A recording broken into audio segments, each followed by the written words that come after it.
इस वीडियो में अगर आपने ये 5 बातें सीख ली और इसे फॉलो करके स्टॉक मार्केट में अप्लाई कर दिया तो आपको स्टॉक मार्केट में कभी भी लॉस नहीं होगा। जिसमें से पहला नंबर है मार्केट कैप से रिस्क मैनेजमेंट। देखो, स्टॉक मार्केट में लिस्टेड सारी कंपनी को हम मेजरली 3 पार्ट में डिवाइड कर सकते हैं, जिसमें से पहली है लार्ज कैप कंपनी, दूसरी है मिड कैप और तीसरी स्मॉल कैप कंपनी। ये जो लार्ज कैप कंपनी है उसका मार्केट कैप 20,000 करोड़ से ज्यादा होता है। मिड कैप कंपनी का मार्केट कैप 5,000 करोड़ से 20,000 करोड़ के बीच में होता है और स्मॉल कैप कंपनी का मार्केट कैप 5,000 करोड़ से कम होता है। अब ये जो 3 तरह की कंपनी बताई, इनमें एक वर्ड कॉमन है, मार्केट कैप। तो क्या है मार्केट कैप और इनसे हम कैसे रिस्क मैनेज करेंगे, आइए देखते हैं। मार्केट कैप यानी कि कंपनी का शेयर का प्राइस गुना कंपनी ने कितने शेयर इश्यू कर रखे हैं उनका multiplication is equal to market cap. इसे हम ऐसे समझ सकते हैं कि आप एबीसी कंपनी चला रहे हो, आपने अपनी कंपनी को 100 पार्ट में डिवाइड किया है, यानी कि 100 शेयर इश्यू कर रखे हैं। आपकी कंपनी का एक शेयर का प्राइस 10 रुपए का है, तो 100 इंटू 10 इज इक्वल टू 1000, यानी कि आपकी कंपनी का मार्केट कैप हुआ 1000, यानी कि आपकी कंपनी की टोटल वैल्यू 1000 रुपए हुई। मार्केट कैप तो हमने समझ लिया, लेकिन इनसे रिस्क कैसे मैनेज होगा तो देखो, जो भी कंपनी लार्ज कैप है वो स्टेबल कंपनियां होती है जिसकी मार्केट कैप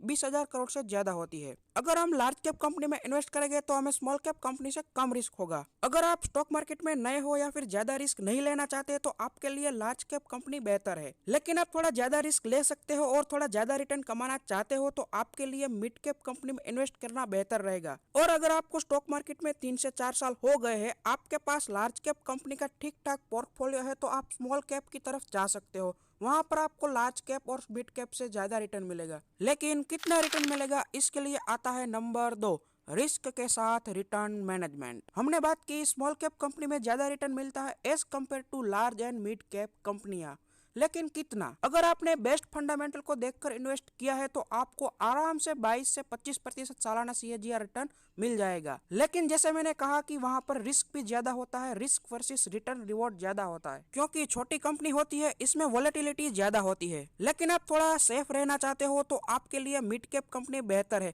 क्योंकि इसमें लार्ज कैप से ज्यादा रिटर्न मिलता है और इसमें स्मॉल कैप से कम रिस्क होता है। आपको मिड कैप कंपनी से 18 से 20% सालाना सीएजीआर रिटर्न मिल सकता है। लेकिन आप ज्यादा रिस्क नहीं लेना चाहते, आपको वॉलेटिलिटी पसंद नहीं है, तो आपके लिए लार्ज कैप कंपनियां बेहतर है, जिसमें आपको आराम से सालाना 13 से 15% सीएजीआर मिल जाएगा। लेकिन किसको लार्ज कैप कंपनियां खरीदनी चाहिए और किसको नहीं, इसके लिए आता है नंबर 3, एज के साथ रिस्क मैनेजमेंट। अगर आपकी एज 30 साल से कम है तो आप थोड़ा ज्यादा रिस्क ले सकते हो। जब भी आप इन्वेस्ट करोगे तो आपको अपने पोर्टफोलियो में 40-30-30 का रूल याद रखना है, यानी कि आपका 40% अमाउंट लार्ज कैप कंपनी में और बचा हुआ 30-30% अमाउंट मिड और स्मॉल कैप कंपनी में रखना है। अगर आपकी एज 30 से 50 के बीच है तो आपको 50, 30 और 20 के मुताबिक इन्वेस्टमेंट करना चाहिए। मतलब कि आपका 50% अमाउंट लार्ज कैप कंपनी में, 30% अमाउंट मिड कैप कंपनी में और 20% अमाउंट स्मॉल कैप कंपनी में रखना चाहिए। और अगर आपकी एज 50 प्लस है तो आपको ज्यादा रिस्क नहीं लेना है, इसीलिए आपका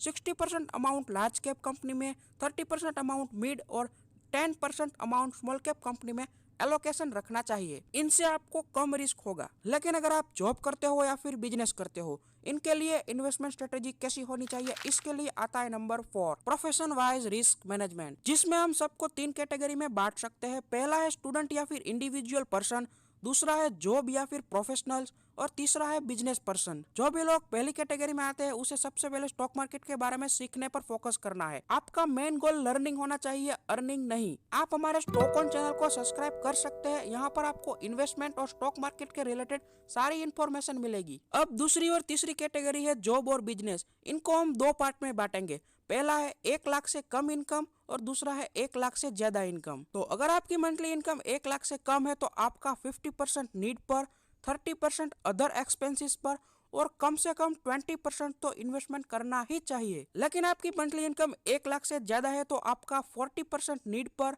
30% अदर पर और जितना ज्यादा कर सको उतना 30 to 40% इन्वेस्टमेंट करना चाहिए। और थोड़ा बहुत स्मॉल कैप कंपनी में भी एलोकेशन रखना चाहिए, क्योंकि उसमें आपको ज्यादा रिटर्न मिलेगा।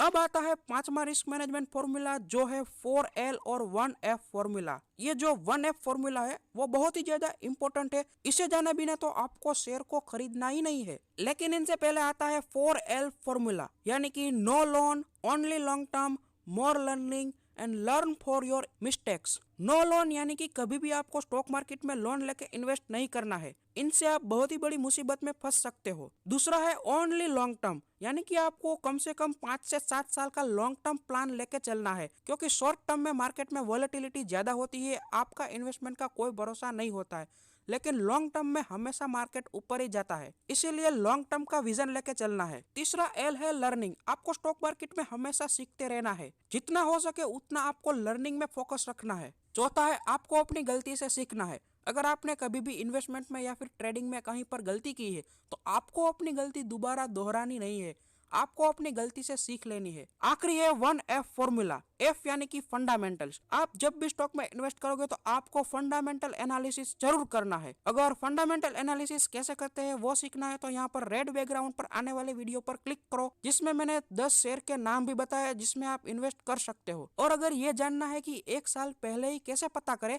कि शेयर बढ़ेगा या फिर गिरेगा, अगर ये जानना है तो पीले बैकग्राउंड पर आने वाले वीडियो पर क्लिक करो।